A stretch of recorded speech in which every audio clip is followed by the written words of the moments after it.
दुनिया का एक ऐसा जहाज जिसके बारे में सभी का यही कहना था कि ये कभी नहीं डूबेगा, लेकिन बदकिस्मती से दुनिया का ये भारी भरकम जहाज अपने पहले सफ़र के दौरान ही 1500 लोगों के साथ डूब गया। 17 मंजिला इमारत जितने ऊंचे, 3 फुटबॉल मैदान से भी लंबे और 3500 लोगों को बैठाकर समुद्र पर तैरने वाले इस जहाज़ को बनाने में कुल 26 महीनों का समय लगा था। तो वहीं इसे बनाने में 300 लोगों के दिन रात की कड़ी मेहनत शामिल थी। जब ये जहाज़ पूरी तरह से बनकर तैयार हो गया तो इसे देखने के लिए लाखों लोगों की भीड़ लग गई। 5 स्टार होटल्स, लग्जरी कमरे और स्विमिंग पूल जैसी सुविधाओं से लैस इस जहाज़ को बनाने में कुल $75 लाख का खर्च आया था। तो वहीं 1909 से 1911 के दरमियान इस जहाज़ को बनाने में 250 लोग घायल तो 2 लोगों की मौत भी हो गई थी। लेकिन बदकिस्मती से यह अपने पहले सफ़र के दौरान एक बर्फ़ की चट्टान से टकराकर समुद्र में डूब गया। कहते हैं कि उस वक्त इस जहाज़ में 2200 लोग सवार थे, जिसमें से 1500 लोगों की मौत हो गई, जबकि 700 लोगों को शिप पर मौजूद बोट के ज़रिए बचा लिया गया। तो आखिर इस टाइटैनिक जहाज़ की असल कहानी क्या है, जिस पर कई सारे फिल्म और मूवीज़ बनकर तैयार हो गए, वीडियो में डिटेल्स में बताएंगे। मगर कहानी शुरू करने से पहले आपसे एक छोटी सी गुजारिश है कि अगर आप चैनल पर नए हैं तो वीडियो पसंद आने की सूरत में चैनल को ज़रूर सब्सक्राइब करें, क्योंकि इस चैनल पर हम इसी तरह रहस्य और रोमांच से भरपूर सच्ची कहानियाँ लाते रहते हैं। तो चलिए वीडियो की शुरुआत करते हैं।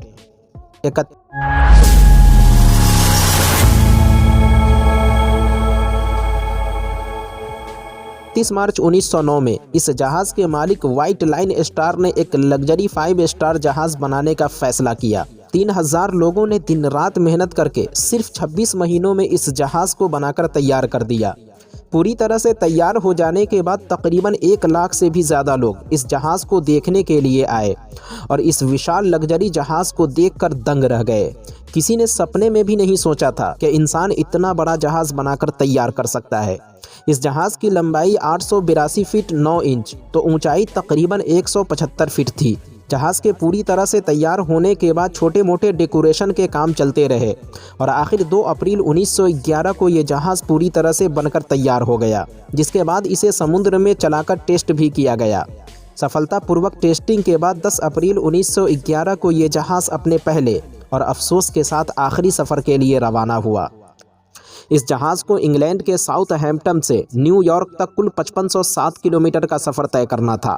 इस जहाज़ पर 908 क्रू मेंबर को मिलाकर कुल 2223 मुसाफिर सवार थे, जबकि इस जहाज़ पर कुल 3500 लोग सवार हो सकते थे। 85,000 पाउंड मीट, 40,000 अंडे, 40 टन आलू, 3500 पाउंड प्याज और 36,000 सेब के साथ कई तरह के खाने पीने की चीज़ें इस जहाज़ पर मौजूद थीं। इस जहाज़ में 13 नए शादीशुदा जोड़े अपना हनीमून मनाने के लिए आए थे। साथ ही इस जहाज़ पर 9 कुत्ते भी सवार थे, लेकिन हादसे के बाद उसमें से 2 ही कुत्ता जिंदा बच पाए थे। 7 दिनों के सफ़र में 4 दिनों तक ये बिना किसी परेशानी के अपनी मंजिल की तरफ बढ़ता रहा। लोग समुद्री सफ़र का मज़ा लेते हुए आगे की तरफ बढ़ रहे थे, लेकिन 14 अप्रैल 1912 की रात 11:40 पर यह जहाज़ एक बहुत बड़े आइसबर्ग से टकरा गया। टक्कर इतना ज़बरदस्त था कि जहाज़ के 5 दरवाजे टूट गए और समुद्र का पानी बड़ी ही तेज़ी से जहाज़ में भरने लगा। पूरे जहाज़ में अफरा तफरी और खौफ का माहौल पैदा हो गया। कहते हैं कि इस सफ़र को शुरू करने से पहले ही कैप्टन को चेतावनी दे दी गई थी कि समुद्र में उनका सामना 6 बड़े बड़े आइसबर्ग से होगा, लेकिन कैप्टन ने इस बात को गंभीरता से न लेते हुए कहा था कि हम आसानी के साथ इस आइसबर्ग से गुजर जाएंगे। हालांकि दोस्तों, इस हादसे को लेकर यहाँ तक कहा गया कि कैप्टन सिर्फ 30 सेकंड पहले जहाज़ का रुख दूसरी तरफ मोड़ देता तो शायद ये हादसा नहीं होता। इस हादसे को लेकर एक बात और कही जाती है कि जहाज़ का मालिक कैप्टन से जहाज़ को पूरी रफ्तार के साथ चलाने को कह रहा था और शायद तेज़ रफ्तार में टकराने की वजह से जहाज़ को इतना ज़्यादा नुकसान पहुंचा। हालांकि इस जहाज़ की हाई स्पीड 43 किलोमीटर पर घंटा थी। अब धीरे धीरे जहाज़ समुद्र में डूबता जा रहा था। डूबते लोगों को बचाने के लिए जहाज़ पे मौजूद लाइफ बोट का इस्तेमाल किया गया, लेकिन बदकिस्मती से 64 की जगह जहाज़ पर सिर्फ 20 लाइफ बोट थे। सबसे पहले तय ये हुआ कि जहाज़ से औरतों और बच्चों को बाहर निकाला जाए और इसी वजह से डूबने वालों में मर्दों की तादाद ज़्यादा थी। हादसे वाली जगह पर कपकपा देने वाली ठंड -2 डिग्री तापमान था। जिसका मतलब साफ था कि पानी में डूबने के बाद अगर कोई तैर कर भी निकलना चाहे तो वो 20 मिनट से ज़्यादा देर तक जिंदा नहीं रह पाता, हालांकि वो ज़मीन से 600 किलोमीटर की दूरी पर थे। कहते हैं कि जिनके पास फर्स्ट क्लास का टिकट था उनमें से 60% लोगों को बचा लिया गया, क्योंकि लाइफ बोट उनसे ज़्यादा करीब था, जबकि सेकेंड क्लास में से 42%, तो थर्ड क्लास में से सिर्फ 25% लोगों को ही बचाया जा सका। तैर कर निकलने वालों की जान -2 डिग्री तापमान ने ले ली। कहते हैं कि एक लाइफ बोट पर तकरीबन 67 लोग सवार हो सकते थे, लेकिन सामने मौत का खौफनाक मंजर देखकर खौफ व दहशत का ऐसा माहौल बन गया कि किसी बोट पर 40, किसी पर 30, तो किसी बोट को सिर्फ 10 लोग ही लेकर चले गए। अगर तरीक़े से लाइफ बोट का इस्तेमाल किया जाता तो 500 से 600 और लोगों की जान बचाई जा सकती थी। हालांकि जब मौत सामने हो तो हर इंसान को सिर्फ अपनी जान की फ़िक्र होती है। इस हादसे को लेकर एक बात और कही जाती है कि कैप्टन और जहाज़ का मालिक सबसे पहले भाग गया, जबकि हकीकत ये है कि ये लोग सबसे आखिरी बोट में सवार होकर गए थे। इस हादसे के दौरान एक हैरान करने वाली बात और सामने आई कि जहाज़ डूबने के आखिरी लम्हे तक इस जहाज़ का म्यूज़िक सिस्टम बंद नहीं किया गया, और इसकी वजह सिर्फ ये थी कि मरने वाले अपने आखिरी पल को खुशियों के साथ बिता सके। आइसबर्ग से टकराने के 2 घंटे 40 मिनट बाद, यानी रात 2:20 पर यह जहाज़ पूरी तरह से समुद्र में डूब गया और तकरीबन 15 मिनट बाद ये जहाज़ समुद्र की गहराइयों में पहुंच गया। इस जहाज़ से एक 2 महीने की मिलेवेना डी नाम की बच्ची को बचा लिया गया था, जिसकी मौत 31 मई 2009 में पूरे 97 साल की उम्र में हुई, जो कि टाइटैनिक जहाज़ डूबने की आखिरी गवाह और मुसाफिर थी।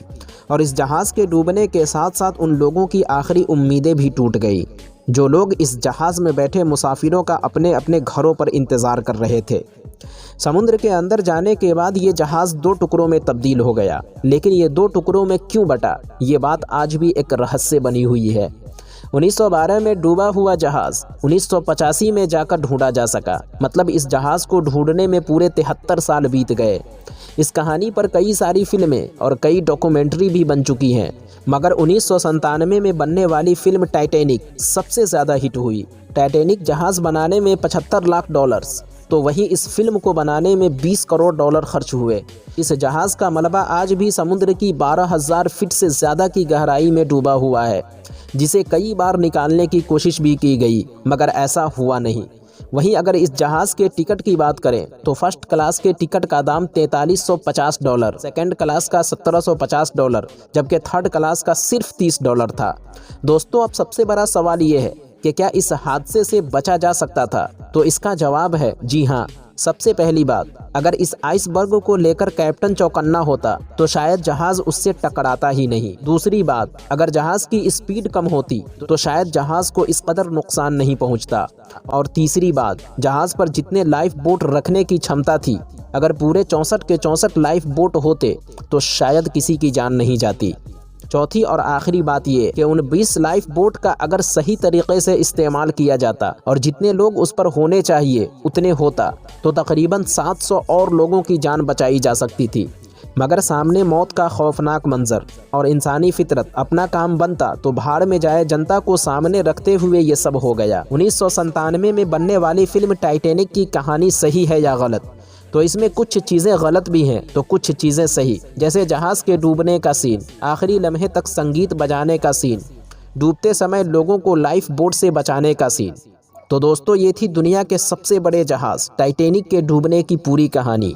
वीडियो कैसी लगी कमेंट बॉक्स में ज़रूर बताना, और इसी तरह की इंटरेस्टिंग फैक्ट और इस दुनिया से जुड़ी अजीबो गरीब मालूमात देखने और सुनने के लिए हमारे चैनल को ज़रूर सब्सक्राइब करना।